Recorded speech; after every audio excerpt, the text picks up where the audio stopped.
അനുഗ്രഹിക്കപ്പെട്ട നല്ല സമയത്തിനായി ഞാൻ ദൈവത്തെ സ്തുതിക്കുന്നു, സ്തോത്രം ചെയ്യുന്നു. ദൈവവചനം ശ്രവിച്ചുകൊണ്ടിരിക്കുന്ന എല്ലാ ദൈവമക്കൾക്കും വീണ്ടും വരാമെന്ന് അരുളി ചെയ്തവനായ കർത്താവായ യേശു ക്രിസ്തുവിൻ്റെ ധന്യനാമത്തിൽ ഞാൻ എൻ്റെ സ്നേഹവന്ദനം അറിയിക്കുന്നു. ഇന്നത്തെ അല്പസമയത്തെ ചിന്തയ്ക്കായി 17-ാം സങ്കീർത്തനം 5-ാം വാക്യം നമുക്ക് വായിക്കാം. എൻ്റെ നടപ്പ് നിൻ്റെ ചുവടുകളിൽ തന്നെയായിരുന്നു, എൻ്റെ കാൽ വഴുതിയതുമില്ല. അനുഗ്രഹിക്കപ്പെട്ട ഒരു വേദവാക്യമാണ് നാം കേട്ടത്. ഇസ്രായേൽ മക്കൾ മിസ്രയീമിൽ നിന്നും ദൈവത്താൽ വിടുവിക്കപ്പെട്ട മരുഭൂമിയിൽ കൂടി വാഗ്ദത്ത കനാനിലേക്കുള്ള യാത്രാമധ്യേ യഹോവ മോശയ്ക്ക് ന്യായപ്രമാണം കൊടുത്തു. തന്നെയുമല്ല, വാഗ്ദത്ത നാട്ടിൽ എത്തിയതിന് ശേഷം ആ ദേശക്കാരായ ജനങ്ങളുടെ പ്രവൃത്തികൾ നിങ്ങൾ പഠിക്കുകയോ അതിന് പ്രകാരം ജീവിക്കുകയോ ചെയ്യരുത്. അവരെ ഞാൻ കനാനിൽ നിന്നും നീക്കിക്കളഞ്ഞത് ഇസ്രായേലെ നിങ്ങൾ വിശുദ്ധരാകയാലല്ല, പിന്നെയോ അവർ അശുദ്ധർ ആകയാലാണ്. ആകയാൽ കനാൻ ദേശക്കാർ ജീവിക്കുന്നത് പോലെ നിങ്ങൾ പാപത്തിൽ ജീവിക്കുവാൻ ഇടവരാതിരിക്കുവാൻ ഞാൻ നിങ്ങൾക്ക് തരുന്ന ന്യായപ്രമാണം അനുസരിക്കണം. ഇസ്രായേൽ മക്കൾ ആ പ്രമാണം അനുസരിച്ച് യഹോവയോടൊപ്പം സഞ്ചരിച്ചെങ്കിൽ അവരെല്ലാവരും കനാൻ ദേശത്ത് എത്തുമായിരുന്നു.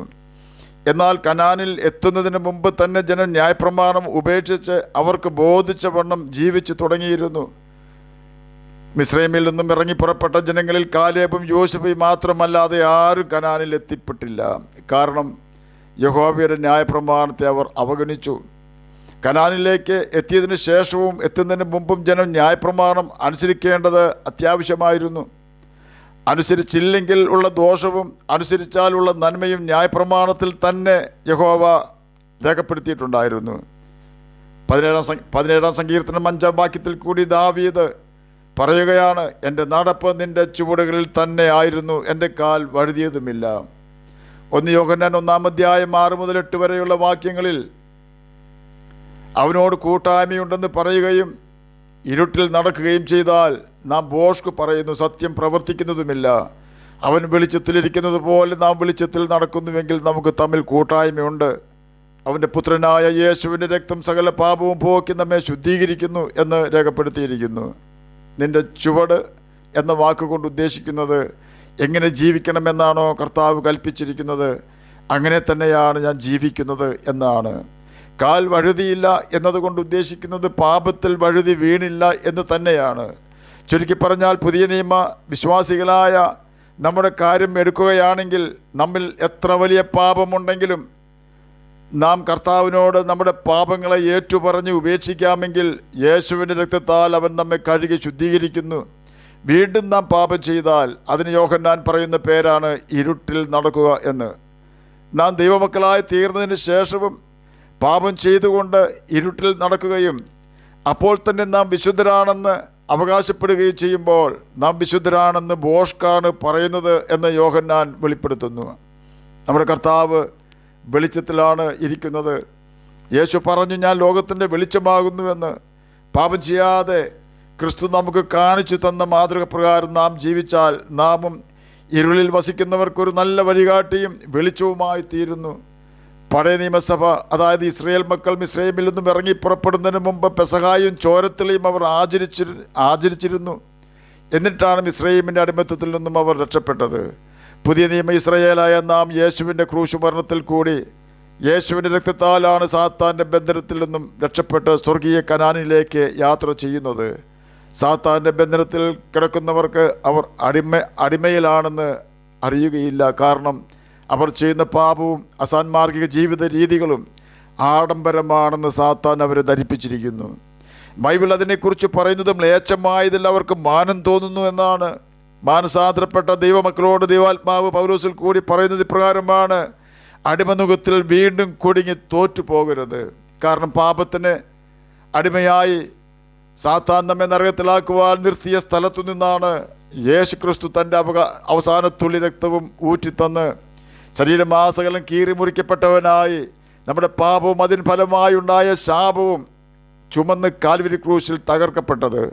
നമ്മെ അവൻ സാത്താൻ്റെ അടിമത്തത്തിൽ നിന്നും വിലയ്ക്ക് മേടിച്ചിരിക്കുന്നു. അതുകൊണ്ട് തന്നെ ഇനി നാം നമുക്കായി ജീവിക്കേണ്ടവരല്ല, കർത്താവിനായി ജീവിക്കേണ്ടവരാണ്. കുറേ വർഷങ്ങൾക്ക് മുമ്പ് വിൽസൺ ടി എന്ന മിഷണറി അങ്കോളയിലെ ദേശനിവാസികളോട് സുവിശേഷം പ്രസംഗിക്കുകയായിരുന്നു. ഉരുണ്ട് തടിച്ച ഒരു മനുഷ്യനെയും അവൻ്റെ അടുത്ത് പേടിച്ച് വിറച്ചു നിൽക്കുന്ന ഒരു പയ്യനെയും അദ്ദേഹം ആൾക്കൂട്ടത്തിൽ ശ്രദ്ധിച്ചു. ആ തടിയനൊന്ന് അനങ്ങിയാൽ ആ പയ്യൻ പേടിച്ചു നോക്കും. യോഗത്തിനൊടുവിൽ വിൽസന് മനസ്സിലായി അയാൾ ഒരു ക്രൂരനും പയ്യൻ അവൻ്റെ അടിമയുമാണ് എന്ന്. ഉടനെ തന്നെ ആ പയ്യനെ വിലയ്ക്ക് വാങ്ങി മോചിപ്പിക്കുവാനുള്ള ശ്രമം തുടങ്ങി. അടിമയുടെ ഉടമ കൂടുതൽ പണത്തിനു വേണ്ടി വിലപേശി ഒടുവിൽ അയാൾക്ക് നല്ല വില കിട്ടിയെന്ന് തോന്നിയപ്പോൾ ആ കുട്ടിയെ വിറ്റു. അവനെയും കൊണ്ട് വീട്ടിൽ ചെന്നപ്പോഴും ആ കുട്ടി പേടിച്ച് വിറയ്ക്കുകയായിരുന്നു. വിൽസൺ അവനോട് സംസാരിക്കുവാൻ തുടങ്ങി. മകനെ, ഞാൻ നിന്നെ വിലയ്ക്ക് വാങ്ങിയിരിക്കുകയാൽ ഇപ്പോൾ നീ എൻ്റേതാണ്. നിനക്ക് ഇഷ്ടമുള്ളത് തിരഞ്ഞെടുക്കുവാൻ സ്വാതന്ത്ര്യമുണ്ട്. നിനക്ക് നിൻ്റെ സ്വന്തം ജനത്തോടൊപ്പം താമസിക്കുവാൻ വനത്തിലേക്ക് പോകാം, അല്ലെങ്കിൽ എൻ്റെ കുടുംബാംഗം എന്ന നിലയിൽ എൻ്റെ വീട്ടിൽ കഴിയാം. മിഷണറി പറഞ്ഞതിൻ്റെ അർത്ഥം എന്താണെന്ന് മനസ്സിലായപ്പോൾ നിറകണ്ണുകളോടെ ആ ബാലൻ അദ്ദേഹത്തിൻ്റെ മുഖത്തേക്ക് നോക്കി പറഞ്ഞു, മിസ്റ്റർ വിൽസൺ, ഞാൻ എന്നേക്കും അങ്ങയുടെ അടിമയായിരിക്കും. ഇത് തന്നെയായിരിക്കണം നമ്മുടെ മനോഭാവം. വീണ്ടും നാം സാത്താൻ്റെ അടിമയായി തീരാതിരിക്കുന്നതിനായി കർത്താവ് നമുക്ക് വേണ്ടി വെച്ചു പോയിരിക്കുന്ന നല്ല മാതൃക നാം പിന്തുടരണം. യേശുവിൻ്റെ കാൽ ചുവട് തന്നെ പിന്തുടരണം.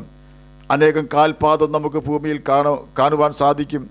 എന്നാൽ നമ്മുടെ കർത്താവിൻ്റെ പാദത്തിനൊരു പ്രത്യേകതയുണ്ട്. വിശാലമായ വഴിയിൽ കൂടി നടന്ന പാദമല്ല അത്.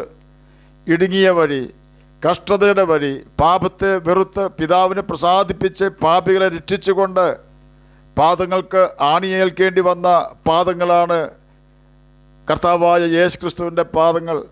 ആ ആണിപ്പാടുള്ള പാദമാണോ നാം പിന്തുടരുന്നത് എന്ന് ഉറപ്പ് വരുത്തണം. ആ പാദത്തെ പിന്തുടരുന്നവർക്ക് സുവിശേഷം അറിയിക്കാതിരിക്കുവാൻ കഴിയുകയില്ല. പാപം ചെയ്യുവാൻ കഴിയുകയില്ല. സഹോദരനെ പകയ്ക്കുവാൻ കഴിയുകയില്ല. നുണ പറയുവാൻ കഴിയുകയില്ല. മറ്റുള്ളവരെ ദ്രോഹിക്കുവാൻ കഴിയുകയില്ല. എല്ലാവരെയും സ്നേഹിപ്പാൻ കഴിയും. എല്ലാവരോടും കരുണ കാണിക്കുവാൻ കഴിയും. സകലതും ഛേദമെന്ന് എണ്ണുവാൻ കഴിയും.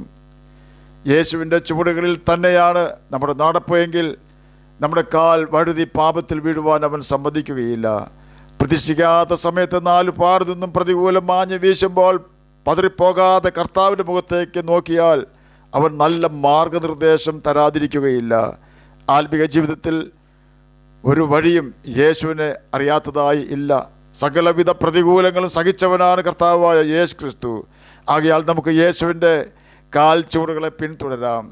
അവൻ്റെ കൽപ്പനകൾ പ്രമാണിച്ചുകൊണ്ട് നിത്യജീവനാവകാശികളായി തീരാം. അതിന് കർത്താവ് നമ്മെ സഹായിക്കട്ടെ എന്ന് പ്രാർത്ഥിച്ചുകൊണ്ട് ഞാൻ എൻ്റെ വാക്കുകളിൽ നിന്ന് വിരമിക്കുന്നു. നമുക്ക് പ്രാർത്ഥിക്കാം. ഞങ്ങളെ സ്നേഹിക്കുന്ന സ്വർഗീയ പിതാവേ, നല്ല വചനത്തിനായി അങ്ങയെ സ്തുതിക്കുന്നു, സ്തോത്രം ചെയ്യുന്നു. എന്നെ കേൾക്കുന്ന ഏതെങ്കിലും പ്രിയപ്പെട്ടവർ സമാധാനമില്ലാതെ ആയിരിക്കുന്നെങ്കിൽ അങ്ങ് അവർക്ക് സമാധാനം കൊടുക്കണമേ. പഠിക്കുന്ന കുഞ്ഞുങ്ങൾക്ക് പഠിക്കുവാനുള്ള ബുദ്ധിയും ജ്ഞാനവും ഓർമ്മശക്തിയും കൊടുക്കണമേ. രോഗത്താൽ ഭാരപ്പെടുന്നവർക്ക് രോഗസൗഖ്യം കൊടുക്കണമേ. അങ്ങയുടെ കൽപ്പനകൾ പ്രമാണിച്ചുകൊണ്ട് നിത്യജീവനാവകാശികളായി തീരുവാൻ അടിയനെ കേൾക്കുന്ന അങ്ങയുടെ കുഞ്ഞുങ്ങളെ സഹായിക്കണമേ. പ്രാർത്ഥന കേട്ടതിനായി സ്തോത്രം. യേശുവിൻ്റെ നാമത്തിൽ തന്നെ ആമേൻ. കർത്താവ് എല്ലാവരെയും അനുഗ്രഹിക്കട്ടെ. സ്തോത്രം.